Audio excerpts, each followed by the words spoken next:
రాకడకు మా ఆత్మలు మేము సిద్ధం చేసుకునే మనస్సు ప్రసాదించండి.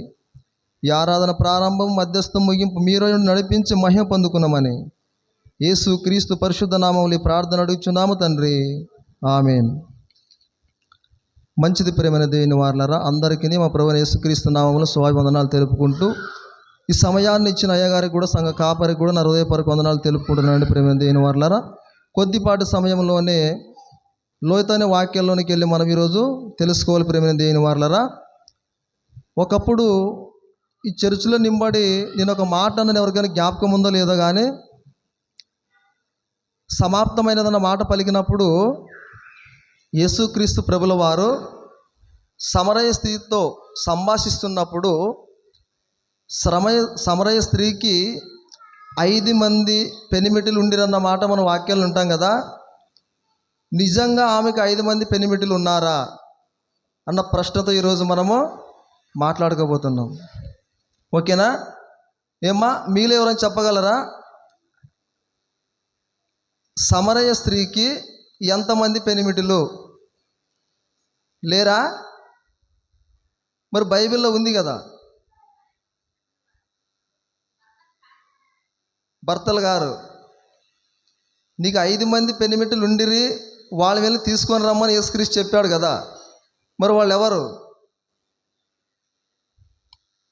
యేసు ప్రభు అంటున్నాడు కదా, మీకు 5 మంది పెనిమిటిలు ఉన్నారమ్మ తల్లి, వాళ్ళని తీసుకొని రా అంటున్నాడు ఆయన. వాళ్ళు ఎవరు? ఆ పెనిమిటులు ఎవరు? ఏమా, చదువుకుందాం, వాక్యంలోనికి వెళ్దామా. వాక్యంలోనికి వెళ్తేనే మనకి, ఆ వాక్యం చదువుకుంటేనే మనకి మన జ్ఞానానికి సరిపోతుంది. సొంత ఆలోచనతో ఆలోచిస్తే మనకి సరిపోదు. ఓకేనా? చదువుకుందామా. యోహాను రాసిన సువార్త 4వ అధ్యాయము 16వ వచనం. యోహాను రాసిన సువార్త 4వ అధ్యాయము 16వ వచనం చదువుతారా ఎవరైనా? యోహాను రాసిన సువార్త 4వ అధ్యాయము 16వ వచనం. యేసు, నీవు వెళ్ళి నీ పెనిమిటిని పిలుచుకొని ఇక్కడికి రమ్మని ఆమెతో చెప్పాను. ఫస్ట్ ఏమన్నాడు ఆయన? పెనిమిటిని అన్నాడు. బాగా వినాలి. ఈరోజు పాఠము మామూలంగా ఉండదు. ఇది ఏమా, సమయం కూడా ఎక్కువేం తీసుకొని అరగంట లోపు ఖచ్చితంగా ముగించే ప్రయత్నం చేస్తా. ఇక్కడ పైన అంటున్న మాట ఆయన ఏమంటున్నాడంటే, నీ పెనిమిటిని తీసుకొని రమ్మన్నాడు ఆయన. పెనిమిటిలు కాదు కదమ్మా. పెనిమిటిని అంటే ఫస్ట్ మీ ఆయన తీసుకొని ఇక్కడికి రమ్మన్నాడు. ఓకేనా మాట? మరలా పోదామా. యేసు నీవు వెళ్ళి నీ పెనిమిటిని ఇక్కడికి, నీ పెనిమిటిని పిలుచుకొని ఇక్కడికి రమ్మని ఆమెతో చెప్పాను. అంటే ఫస్ట్ మీ పెనిమిటిని తీసుకొని రా అంటున్నాడు ఆయన. అందుకు ఆ మాటకి స్త్రీ అంటుంది, ఆ స్త్రీ, నాకు పెనిమిటి లేడనగా. ఆయన ఏమన్నదామా? నాకు పెనిమిటే లేడంటుంది. బైబిల్ అలాగే ఉందమ్మా. చూస్తున్నారు బైబిల్లో? ఆమె అంటుంది, నాకి పెనిమిటి లేడనగా. అంటే ఒక్కరు కూడా లేరా? లేడనగా కిందికి. యేసు ఆమెతో, నాకు పెనిమిటి లేడని నీ చెప్పిన మాట సరియే. అంటే ఇక్కడ నీకు పెనిమిటి లేడన్న మాట కరెక్టే తల్లి. అదేగా అర్థమవుతుందమ్మా. నీకు పెనిమిటి లేడన్న మాట సరే, కరెక్టే. కానీ నీకు 5 మంది పెనిమిటిలు ఉండిరి. వద్దామా మాట? 17వ వచనం. నీకు 5 పెనిమిటులు ఉండిరి, ఇప్పుడున్నవాడు నీ పెనిమిటి కాడు. యేసు అంటున్నాడు, నీకు పెనిమిటి లేడన్న మాట కరెక్టే, కానీ నీకు 5 మంది పెనిమిటులు ఉన్నారు. ప్రజెంట్ ఉన్నారా? ఉండిరా? ఏమంటుందా? ఒకసారి బైబిల్ వస్తారా? బైబిల్ వస్తున్నారా? మరలా ఒకసారి ఆ మాట వదండి. నీకు 5 పెనిమిటులుండిరి. ఉండిరి అన్నాడా? ఉన్నారు అన్నాడా? బైబిల్ ఏముంది అమ్మా? ఉండిరి అన్నాడా లేకుంటే ప్రజెంట్గా ఉన్నారన్నాడా? చెప్పాలి, మీ నోటి సమాధానం వస్తే తొందరగా ముగించేస్తా. ఉండిరి అంటే ప్రజెంట్ లేరా? ప్రస్తుతానికి లేరా? లేరు కదా. ఉండిరి అంటే ప్రస్తుతానికి నీకు పెనిమిటిలు లేరనే కదా అర్థం వస్తుంది. మరలా కంటిన్యూ చేద్దాం ఆ మాట 16 కాడ నుంచి. యేసు నీ వెళ్ళి నీ పెనిమిటిని పిలుచుకొని ఇక్కడికి రమ్మని ఆమెతో చెప్పాను. ఆ స్త్రీ నాకు పెనిమిటి లేడనగా యేసు చెప్తున్నాడు చూడండి. యేసు ఆమెతో నాకు పెనిమిటి లేడని నీవు చెప్పిన మాట సరియే కదా, నీకు 5 పెనిమిటిలుండిరి. నీకు ఇంతకు ముందు అలా ఆలోచించాలి, నీకు 5 పెనిమిటిలుండిరి. ఆ పెనిమిటిలు ఎవరో ఈరోజు మనము తెలుసుకోవాలి. ఆ రోజు నేను ఇదే మాట అన్నాను. సమరయ స్త్రీతో సంభాషిస్తున్నప్పుడు యేసుక్రీస్తు శిష్యులు ఊర్లోకి వెళ్ళి ఆయనకు ఆహారం తెస్తూ ఉంటే, మీకు తెలియని ఆహారం నాకు ఉంది కదా, ఆయన చిత్తం నెరవేర్చుకుంటూ నేను ఇక్కడికి వచ్చాను, అదే నాకు ఆహారమై ఉందన్నప్పుడు ఆయన ఆమెతో సంభాషిస్తున్నాడేమి, ఎవరు లేనప్పుడు మాట్లాడుతున్నాడేమని శిష్యులు కొద్దిగా అనుమానించారు. కానీ ప్రభువు కంట అదే ఆహారంగా ఉందంట. ఏమా అదే ఆహారంగా ఉంది కనుక ఆ రోజు ఇదే మాట అన్నాను. ఏమని? సమరయ స్త్రీకి నిజంగా 5 పెనిమిటి ఉన్నారా, వాక్యానుసారంగా ఉన్నారా, లేకపోతే శరీర సంబంధంగా ఉన్నారా ఆలోచిస్తే లేరని ఆ రోజు చెప్పాను. అది ఈరోజు మనము ఖచ్చితంగా తెలుసుకోవాలి. ఆ పెనిమిటులు ఇంతకీ ఎవరు? 5 పెనిమిటులు ఎవరు? ఎక్కడి నుంచి వచ్చిన వారు వాళ్ళు? శరీర సంబంధమైన వాళ్ళ, లేక విగ్రహారాధికుల, లోక సంబంధుల, నిజంగా ఆమెతో ఉన్నవారా? ఉన్నవారు అయితే ఖచ్చితంగా కాదు. నీకు పెనిమిటి లేడన్న సంగతి సరే అన్నాడంటే ఖచ్చితంగా ఆమెకు ఒక భర్త కూడా లేడన్నట్లుగా స్పష్టంగా మనకు వాక్యము సెలవిస్తుంది. చాలామంది దీన్ని తీసుకొని కూడా చాలామంది ఏమంటారంటే సమరయ స్త్రీకి పెనిమిటిలు 5 ఉన్నారని వాక్యం చెప్పిన వాళ్ళు చాలామందే ఉన్నారు. చాలామంది ఉన్నారు. నేను కొంతమందికి కామెంట్లు కూడా చేశాను, అయ్యా ఆమెకి పెనిమిటిలు లేరు అని కూడా కామెంట్లు చేశాను. చాలామంది వాక్యంలో యూట్యూబ్ విన్నప్పుడు కూడా కదా. మనకి వాక్యం ఆధారం, పెద్ద చిన్నని కాదు, వాక్యం ఆధారం చేసుకుని మనం సరైన వివరణ ఇవ్వాలి కదా. ఈ మాటను బట్టే బోధకులమైన మనము మరీ కఠినమైన తీర్పు పొందుదామని తెలుసుకుని వాక్యాన్ని బోధించాలంటారు కదా. 5 పెనిమిటిలు ఉండిర్రి అన్నాడు కానీ ఉన్నారు ఆయన అనలేదు. వాళ్ళని తీసుకొని రమ్మన్నాడు. ఇంతగా పెనిమిటిలు ఎవరు? ఏమా సమరయ స్త్రీకి ఉన్న ఆ 5 పెనిమిటిలు ఎవరు చూద్దామా. మొదటి రాజుల గ్రంథం తీద్దామా. మొదటి రాజుల గ్రంథము, రాజుల మొదటి గ్రంథము 16వ అధ్యాయము 24వ వచనం. మొదటి రాజుల గ్రంథము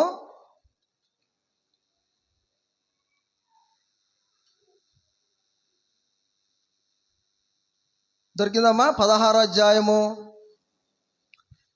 మొదటి రాజుల గ్రంథము 16వ అధ్యాయము 24వ వచనం దొరికిందమ్మా. మొదటి రాజుల గ్రంథం 16వ అధ్యాయం 24వ వచనంలో అక్కడ ఒక మాట ఉంటుంది చూడండి. అతడు షేమేరునొద్ద షోమ్రోను కొండను 4 మణుగుల వెండికి కొనుక్కొని ఆ కొండ మీద పట్టణం ఒకటి కట్టించి ఆ కొండ యజమానుడైన షేమేరు అన్నతని పేరును బట్టి తాను కట్టించిన పట్టణమునకు షోమ్రోను అని పేరు పెట్టబడెను. షోమ్రోను అని పేరు పెట్టారంటే అక్కడ ఒక వచనం ఉంటుంది, 1 అని నంబర్ ఉంటుంది కదమ్మా. తెలుగు బైబిల్లో 1 అని నంబర్ ఉంటుంది అక్కడ. దాని కింద ఏమని అంటే ఆ పట్టణానికి సమరయ. అర్థమవుతుందమ్మా.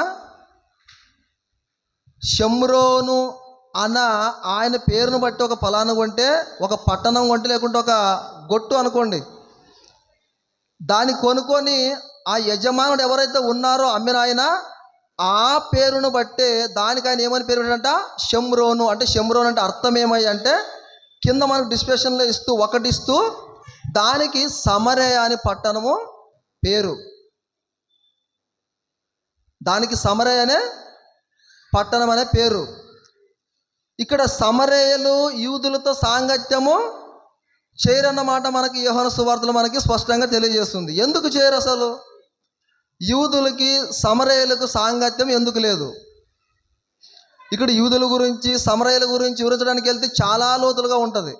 ఓన్లీ ఈరోజు మనం పెనిమిటిలు ఎవరన్న మాట గురించి మనము తెలుసుకోవాలి. 5 మంది పెనిమిటిలు అసలు ఎవరు? ఇది బాగా గుర్తుంచుకోవాలి మీరు. ఇక్కడ మరలా వదండి ఒకసారి ఆ మాట, మరలా ఓద్తారో మాట, మరలా వదండి ఆ మాట. 16వ అధ్యాయం 24వ వచనం. అతడు షేమేరునద్ద షమ్రోను కొండను 4 మనుగుల వెండికి కొనుక్కొని ఆ కొండ మీద పట్టణం ఒకటి కట్టించి. ఇక్కడ ఇంకొక మాట, సమరయ అన్నది ఊరా పట్టణమా? చెప్పాలి. సమరయ అన్నది ఊరా పట్టణమా? క్లారిటీ ఎవరికి లేదా? పట్టణం ఒకటి కట్టించాడు. పట్టణం అంటే పెద్ద జిల్లా లాంటిది, పెద్ద ఊరు లాంటిది, రాజధాని లాంటిది, అవునా కదమ్మా? పట్టణము అంటే చిన్న ఊరు కాదని మనకి తెలుస్తుంది. పట్టణం ఒకటి కట్టించి ఆ కొండ యజమానుడైన షేమేరు అనునతని పేరును బట్టి తాను కట్టించిన పట్టణమునకు షమ్రోను అన్న కాడ ఒక వచనం ఉంటుంది. షమ్రోను అంటే కిందకు వచ్చే తలకి సమరియా. సమరియా అంటే ఒక పట్టణాన్ని కట్టించాడు. ఆ పట్టణం పేరే సమరయ. అందుకే ఆమె అంటుంది, సమరయ స్త్రీ, యూదుడు అయిన నీవు సమరయ స్త్రీ అయిన నన్ను దాహమున గిమ్మని నీలే ఎలా అడుగుచున్నావు ప్రభు అని ప్రభుతో సంఘర్షిస్తుంది. ఎక్కడ? యోహాను రాసిన సువార్త 4వ అధ్యాయంలో. యూదుడు అయిన నీవుండి సమరయ స్త్రీ అయిన నన్ను దాహమున గిమ్మని ఎలా అడుగుచున్నావు అని ఆమె ఆ పైనుంచి 9వ వచనం కాడ నుంచి ఓదుకుంటూ వస్తే అది అంత వివరణ తెలుస్తూ ఉంటుంది. ఎందుకంటే ఇక్కడ ఈ పట్టణంలోనికి ఇంతకీ ఎవరు వచ్చారు, ఇది మనకి ఈరోజు తెలియాలి. ఏమా ఈ పట్టణంలోనికి అసలు ఎవరు వచ్చారు? షమ్రోను అనగా సమరయ. ఇది మీరు జ్ఞాపకం పెట్టుకోండి. 2వ రాజుల గ్రంథం 17వ అధ్యాయము 2వ రాజుల గ్రంథము 17వ అధ్యాయము 2వ రాజుల గ్రంథము 17వ అధ్యాయము 22వ వచనం. 2వ రాజుల గ్రంథము 17వ అధ్యాయము 22 కాడ నుంచి. ఇశ్రాయేలు వారు యెరొబాము చేసిన పాపములను దేని విడవక వారిని అనుసరించి వచ్చిరి గనుక తన సేవకులైన ప్రవక్తల ద్వారా యెహోవా సెలవిచ్చిన మాట చొప్పున ఆయన ఇశ్రాయేలు వారిని తన సముఖము నుండి వెళ్ళగొట్టెను. ఆ హేతువ చేత వారు తమ స్వదేశము నుండి అష్షూరు దేశములోనికి చెరగొని పోబడిరి. నేటి వరకు వారచ్చట ఉన్నారు. ఏమ్మా ఇక్కడ బాగా అర్థం కావాలి మీకు. ఇలా ఓతే అర్థమైతే లేదో కానీ కొద్ది వివరణ చేస్తా. ఏమా యెరొబాము చేసిన పాపమును బట్టి రాజుగా ఏలుతున్న రాజు ఎలాగైతే పాపం చేశాడో ఇశ్రాయేలుని ఎన్నుకున్న ఇశ్రాయేలు ప్రజలు కూడా అదే రకంగా పాపం చేశారు. కనుక ఇక మీరు నా పట్టణంలో ఉండడానికి అవసరం లేదు, ఇక వెళ్ళిపోండి అని పంపించాడు ఆయన. ఎవరు పంపించారు?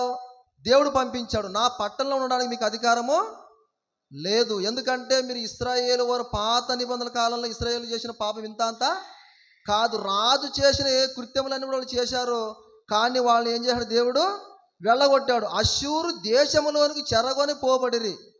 అష్షూరు దేశంలోనికి ఏమా కిందికి 24వ వచనంలో అష్షూరు రాజు బబులోను, కూత, హవ్వా, హామాతు, సెపర్వాయోము అను దేశములలో నుండి జనులను రప్పించి ఇశ్రాయేలు వారికి మారుగా షమ్రోను పట్టణములలో ఉంచెను గనుక వారు షమ్రోను దేశమును స్వతంత్రించుకొని దాని పట్టణములో కాపురము చేసిరి. ఇక్కడ షమ్రోను అన్నమాట అర్థమైందా? ఇందాక ఎక్కడ వదుకున్నాము? షమ్రోను అంటే ఏమనుకున్నాము? సమరయ. షమ్రోను అనగా సమరయ. సమరయ పట్టణానికి ఇప్పుడు ఎవరు వచ్చారట? ఎంతమంది వారు వచ్చారు? ఎన్ని దేశాల వారు వచ్చారు? ఇక్కడ అర్థం కాలేదా? మరలా వదుకుందాం మాట, మరలా వదుకుందామా? అష్షూరు రాజు బబులోను, ఒకటి గుర్తుంచుకోవాలి, బబులోను అనగా ఒక దేశంలో నుంచి, కూతు రెండు దేశంలో నుంచి, అవ్వ మూడు, హామాతు సెపర్వయాము అను దేశములో నుండి జనులను రప్పించి ఇశ్రాయేలు వారికి మారుగా షమ్రోను పట్టణములలో ఉంచెను గనుక వారు షమ్రోను దేశము స్వతంత్రించుకొని దాని పట్టణంలో కాపురము చేసిరి. ఇక్కడ 5 దేశాల నుంచి ఎవరు వచ్చారమ్మా? మిశ్రిత జనం వచ్చారు. ఎవరు వచ్చారు? ఇశ్రాయేలుని దేవుడు నీతిగా యథార్థంగా అడిగినదల్లా ఇస్తూ వాళ్ళకి చెప్పులు అరగకుండగా, బట్టలు మాయకుండగా, దేవుని ప్రజలుగా, దేవుడు ఎన్నుకున్న సొత్తుగా వాళ్ళని పెంచినప్పుడు, యెరోబాము చేసిన ఏ కృత్యములన్నీ, ఎన్ని పాపములను వాళ్ళ చేస్తున్నప్పుడు వాళ్ళు వెళ్ళగొడితే వాళ్ళ దేశంలోకి ఎవరు వచ్చారు? ఇప్పుడు 5 దేశములో నుండి మిశ్రితమైన ఈ జనాలు వచ్చారు. ఎవరు వచ్చారమ్మా? 5 దేశాల నుంచి వచ్చారు. వాళ్ళు వస్తా ఊకి రాలేదు. వాళ్ళు ఈ అధ్యాయం అంతా చదువుకుంటూ వెళ్తే ఒక్కొక్క దేశం వారు వాళ్ళకున్న దేవతలతో సహా పట్టుకొని వచ్చుకున్నారు. వాళ్ళు ఒక్కొక్క దేవతలతో సహా పట్టుకొని వచ్చుకొని ఈ దేశంలో కాపురం ఉండి మిశ్రితమయ్యారు. ఈ షమ్రోను లేకుంటే సమరయ పట్టణంలో ఉన్నవారు మిశ్రిత జనంగా మారారు. వాళ్ళే ఈ 5 మంది పెనిమిటిలు. ఏమా పెనిమిటిలు అనగానే మనకి ఇంకోటి అర్థం కావచ్చు. పెనిమిటిలు అనగా శరీర సంబంధం ఉంటేనే కదా పెనిమిటిలు అంటాడు ప్రభువు. ఇక్కడ శరీర సంబంధం కాదేమో కదా అని మీరు అనుకోవచ్చు. హెజ్కేల్ గ్రంథం 16, 17 అధ్యాయాలు ఓదుకుంటే శరీర సంబంధమైన పని చేస్తేనే విచారం కాదు, శరీర సంబంధమైన పని చేస్తేనే విచారం కాదు. నన్ను కాదని నీవు ఏరొక దేవునికి మొక్కినా, నీ చేతులతో చేసుకున్న దాన్ని పూజించినా, దాన్ని అవును అన్నా కూడా ఆయన దృష్టికి ఏమట? వ్యభిచరించినట్లే. అది కూడా వ్యభిచారంతో సమానంగా దేవుడు చూశాడు. అవన్నీ మీకు వివరించడం మస్తు అధ్యాయాలు ఉన్నా, మస్తు వివరించ కూడా ఉంది. కానీ చెప్పడానికి సమయం లేదు కనుక మీకు తొందరగా కొద్దిపాటుగా అర్థమవుతుంది మన ఆలోచనతో మీకు వెళుతున్నాం. ఏమా ఇక్కడ సమరయ స్త్రీకి 5 మంది పెనిమిటిలు ఉండిరి అంటే ఎవరిలో? ఏమా ఎవరిలో? బబులోను, కూత, హవ్వ, హామాతు, పెరెస్పయేము అను దేశవారు. 5 దేశంలో నుంచి వచ్చి మిశ్రితమైన వారే ఈ సమరయ స్త్రీకున్న పెరిమిటులు. అంటే శరీర సంబంధమైన వాళ్ళు కాదా? అవునా? శరీర సంబంధంగా పెరిమిటులు కారు వీళ్ళు. చాలామంది ఈ వాక్యాన్ని వక్రీకరించి సమరయ స్త్రీకి 5 మంది ఉన్నారు, 5 మంది ఉన్నవాడు ఇక్కడున్నవాడు నీ పెరిమిటి కాడు అన్నారు. ఏమా ఇక్కడ మాట కూడా మీరు గమనించాలి. యేసుక్రీస్తు ప్రభు మరలా వదుకుందాం మాట. యోహాను రాసిన సువార్త 4వ అధ్యాయము. ఏమ్మా మరో తీయండి మాట. యోహాను రాసిన సువార్త 4వ అధ్యాయము 17వ వచనంలో, ఆ స్త్రీ నాకు పెనిమిటి లేడనగా యేసు ఆమెతో, నాకు పెనిమిటి లేడని చెప్పిన మాట సరియే, నీకు 5 పెనిమిటి ఉండి ఇప్పుడున్నవాడు నీ పెనిమిటి కాడు. ఇక్కడ ఇంకొక మాట అర్థం కావాలి. ఒకవేళ వీళ్ళలా వచ్చినవాడు అనుకోవద్దు, నువ్వు జనాల్లో నుంచి పుట్టినవాడు కాదు, ఈ పరిశుద్ధుడన్న యేసుక్రీస్తు. ఇలా పెనిమిటిలో నుంచి మిశ్రిత జనాల నుంచి వచ్చిన వాడు కాదు, నీ పెనిమిటి కాడు. ప్రత్యేకింపబడిన వాడు, పరిశుద్ధాత్మ ప్రేరణ వలన పుట్టినవాడు. అందుకే పరిశుద్ధుడు, నిర్దోషి, నిష్కలంకుడు, పాపులలో చేరక ప్రత్యేకముగా ఉన్నవాడే మన ప్రభు అయిన యేసుక్రీస్తు. అందరిలా మిశ్రిత జనాంగంగా కాదన్న దాన్ని చేసి పాపము కట్టుకున్న ఆ వాళ్ళలోంచి వచ్చిన వాడు కాదు. ఎవరు? యేసుక్రీస్తు ప్రభుల వాడు. అందుకే ప్రత్యేకింపబడిన వాడు, ఆది లేనివాడు, అంతము లేనివాడు, తల్లి లేనివాడు, తండ్రి లేనివాడు, వంశము లేనివాడు. అందుకే ఇక్కడున్నవాడు కూడా నీ పెనిమిటి కాడు. ఒకవేళ అవకాశం వస్తే దేవుని చిత్తం అయితే ఈ మాట కూడా సంపూర్ణమని తెలుసుకుందాం. ఏమా ఎందుకంటే ఇక్కడ మనము సమరయ స్త్రీ గురించి తెలుసుకుంటున్నాం. 5 మంది ఉన్న పెనిమిటిలు అసలు ఆయన శరీర సంబంధంగా ఉన్నవారు కాదు. అక్కడ 5 దేశంలో నుంచి వచ్చారు, మిశ్రితంగా వచ్చారు. వాళ్ళే 5 మంది పెనిమిటిలు. ఒకవేళ ఒకవేళ ఉదాహరణకైనా వేరే వాళ్ళు చెప్పిన రీతిగానైనా సమరయ స్త్రీకి ఒకవేళ 5 మందే ఉంటే, కాసేపు అనుకుందాం, 5 మంది పెనిమిటిలో ఒకవేళ ఆమెకు ఉంటే, ఆమె ఒక అడవికి వెళ్ళి ఒక బావి దగ్గరికి వెళ్ళి నీళ్ళు తెస్తున్నప్పుడు యేసుప్రభు ఆమెతో సంభాషిస్తున్నప్పుడు యేసుక్రీస్తు చెప్పిన మాటలు విని ఆమె ఊరిలోకి వెళితే లేక పట్టణంలోనికి వెళ్తే ఆమె మాటలు విని జనాలు వాక్యం వినడానికి యేసుక్రీస్తు వచ్చాడంటే వస్తారా? ఒక తప్పు చేస్తున్న ఆమె, 5 మందితో సంబంధం పెట్టుకున్న ఆమె, అలాంటి ఆమె వెళ్ళి పట్టణంలోనికి వెళ్ళి నేను యేసుక్రీస్తుని చూశాను, మెస్సయ్యను చూశాను, ఆయన వాక్యం చెబుతుంటే విన్నాను, రాబోయే మెస్సయ్య వీణని గ్రహించాను, వెళ్దాము రండి, ఆయన సత్యవంతుడు, ఆయన క్రీస్తు అనబడిన మెస్సయ్య వచ్చాడు, నేను విన్నాను రండి అంటే ఒకవేళ వచ్చేవారా? సమరయులు తప్పు చేసిన ఆమె వెళ్ళి సమాజంలోనికి ఊరిలోనికి వెళ్ళి రాండి వెళ్దాం వాక్యంలోనికి వస్తారా? వామ్మో, నీవే ఇలాంటి దాన్ని నువ్వు మాకు వచ్చి చెబితే మేము వినాలి అంటారా లేదా? సమాజంగా అంటారా అనరమ్మా? తప్పు చేస్తున్నామే, ఒకరు కాదు, ఇద్దరు కాదు, ముగ్గురు కాదు, 5 మంది పెనిమిడులు ఉన్న నీ వచ్చి మా పట్టణంలోకి వచ్చి మా కళ్ళెదురుగే ఉండి మాతోనే తిరుగుతుంటూ ఎంతోమంది నీ ఉన్నప్పటికీ నీవు వచ్చి యేసుక్రీస్తు వచ్చాడు నేను చూశానంటే నువ్వు చెప్పిన మాట నువ్వు నమ్మి రావాలా అంటారనరా? అంత అజ్ఞానులా ఊరు కదిలి రావడానికి? అంత అజ్ఞానులా? కాదు కదా. సమరయ స్త్రీకి అసలు పెనిమిటే లేడు. అవునా కదమ్మా? మరలా వద్దాం మాట, మరలా వద్దండి ఒకసారి ఆ మాట.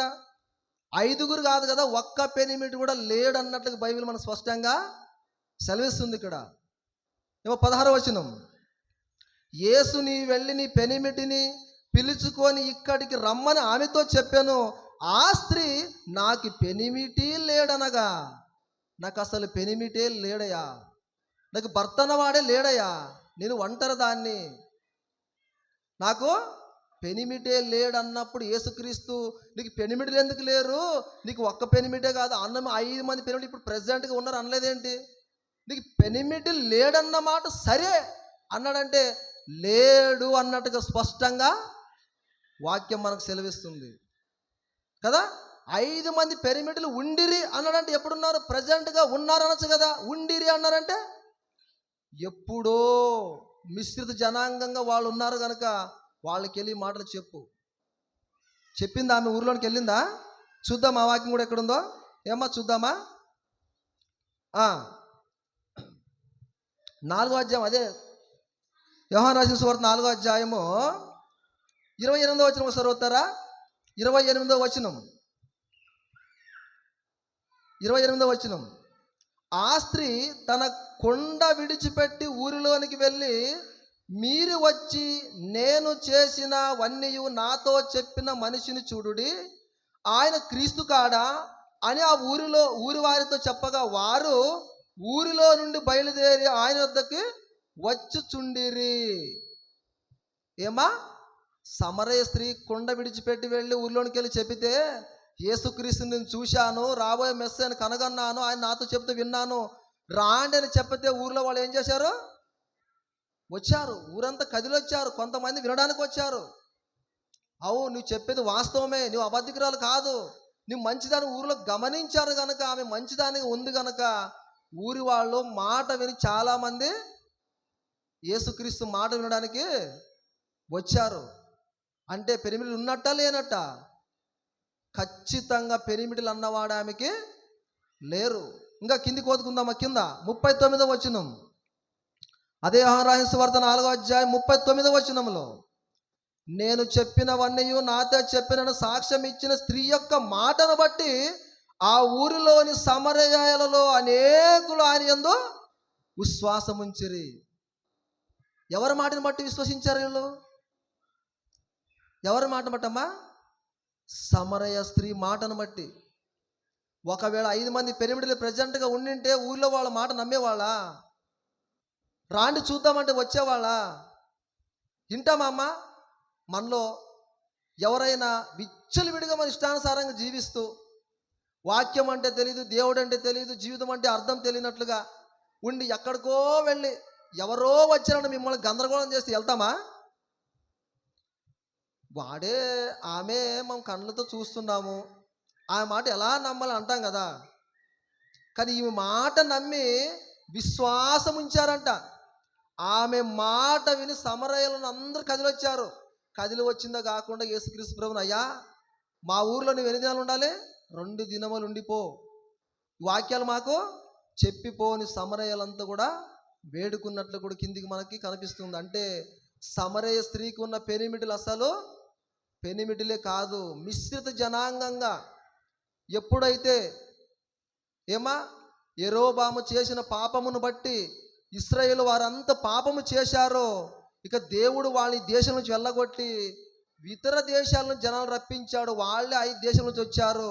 వాళ్ళే 5 పెనిమిటిలుగా దేవుడు యేసుక్రీస్తు అన్నాడు, నీకు 5 పెనిమిటిలు ఉండిరి, ఇప్పుడున్న వాడు మీ పెనిమిటి కాదు అన్నాడు. ఆ పెనిమిటిలు ఎవరయ్యంటే వాళ్ళు విగ్రహ ఆరాధన చేసేవారు, వాళ్ళ చేతులతో చేసుకున్న దాన్ని మొక్కిన వారు, ఇచ్చల విడిగా వాళ్ళు అనుకున్నట్లుగా దేవుని పూజించిన వారు, దేవుడు ఆజ్ఞలను దేవుడి నిబంధనలు మరిచిపోయి ఇష్టానుసారంగా జీవించిన వారు. అలా ఉన్న వారినే మిశ్రిత జనము, అలా చేసిన వారే వాళ్ళనే అన్నాడు యేసుక్రీస్తు ప్రభుల వారు, నీకు 5 మంది పెనిమిటిని పట్టణంలో కలిసి ఉన్నారు. ఒకప్పుడు వాళ్ళు మిశ్రిత జనం. వాళ్ళు మిశ్రిత జనం అనగానే ఎక్కడెక్కడి నుంచో పుట్టిన వాళ్ళు కాదు, ఎక్కడెక్కడెక్కడి నుంచో పుట్టిన వాళ్ళు కాదు. వాళ్ళు కూడా ఒకప్పుడు యాకోబు సంతానంలో నుంచి విడిపోయి తర్వాత కొన్ని ఊర్లకు వెళ్ళి తర్వాత వచ్చిన వాళ్ళు వీళ్ళంతా మరలా అక్కడ అంటే దేవునికి ఇష్టం కాని వాళ్ళు దేవునికి ఇష్టంగా జీవించని వాళ్ళు. అలాంటప్పుడు ఆ అశ్షూరు రాజు దగ్గర నుంచి అందరూ వచ్చారు కనుక ఆ 5 దేశాల నుంచి వచ్చిన వారే ఈ సమరయ స్త్రీ దగ్గర యేసుక్రీస్తు మాట్లాడుతున్న ఈ పెనిమిటిలు. అంతే తప్ప సమరయ స్త్రీకి పెనిమిటిలే లేరు. 5 కాదు కదా, ప్రెజెంట్గా ఒక్కడుగురు ఆమెకు లేనట్లుగా మనకు వాక్యము సెలవిస్తుంది. చాలామంది నేను చాలామంది యూట్యూబ్లో నేను సెర్చ్ చేసి వింటే 90% సమరయ స్త్రీకి 5 మంది పెనిమిటిలుండిరి అన్న మాట వింటాను తప్ప వాక్యాన్ని తప్పకుండా ఓదితే నాకు పెనిమిటిలే లేరన్నప్పుడు నీకు పెనిమిటి లేడన్న మాట సరే అని యేసుక్రీస్తు ఎందుకు అంటాడు? నీకు పెనిమిటి లేడన్న మాట సరే, నీకు 5 మంది పెనిమిటిలు ఉండిరి అని ఎందుకు అంటాడు? పెనిమిటి లేడు కరెక్టే, కానీ 5 మంది పెనిమిటిలు ఉన్నారు అనొచ్చు కదా. వాక్యం ఓదేటప్పుడు, బైబిల్ ధ్యానించేటప్పుడు, ఇతరులు ప్రకటించేటప్పుడు తప్పకూడదు. నా అన్నదాన్ని నీ అనకూడదు, నీ అన్నదాన్ని నే అనకూడదు, నేనే అన్నదాన్ని నాను అనకూడదు. ఒక్క పళ్ళు కూడా తప్పిపోకూడదు. భయభక్తులతోటి మనం వివరించాలి. వినే వాళ్ళ కూడా మనమంతా కూడా వాక్యం అలా ఉందో లేదని గమనించే జ్ఞానవంతులు అయితే తప్ప వాక్యం మనకి సంపూర్ణంగా అర్థం కాదు. అర్థమైన అప్పుడే మనం పరిశుద్ధులుగా యథార్థవంతులుగా దేవుని యథార్థంగా నమ్మి ఆయన మహాలోనికి మనము వెళతాం. యోహాను రాసిన సువార్త 4వ అధ్యాయం 16వ వచనంలో యేసుక్రీస్తు సంభాషిస్తున్న సమరయ స్త్రీకి ప్రెజెంట్గా ఉన్న పెనిమిటిలు కానే కారు. చెప్పాలంటే అనేక మాటలు ఉన్నాయి. దేవుని చిత్తం అయితే ఎప్పుడైనా మనలో ఎప్పుడైనా మాట్లాడడానికి కోసం మాట్లాడదాం ప్రియులారా. అందుకనే మనం నమ్మవలసింది ఏమంటే ఆమెకి పెనిమిటిలే లేరు, ఉండిరి అన్నాడంటే ఎప్పుడో కలిసిన వాళ్ళని అన్నాడు తప్ప యేసుక్రీస్తు భవిష్యత్తును ఎరిగిన వాడు కదా, ప్రారంభము నుంచి అంతం వరకు ఎరిగిన వాడు కనుక అలా చెప్పాడు తప్ప ఆమెకు పెనిమిటిలు ప్రెజెంట్గా లేనే లేరు. వాళ్ళే మిశ్రిత జనం. ఈరోజు మనం అదే తెలుసుకున్నాం. సమరయ స్త్రీ దగ్గర సంభాషిస్తున్నప్పుడు 5 మంది పెనిమిటిలు ప్రెజెంట్గా ఆమెకు అస్సలు లేరు. 5 కాదు కదా, ఒక్కటి కూడా లేనట్టుగా మన బైబిల్ స్పష్టంగా సెలవిస్తుంది.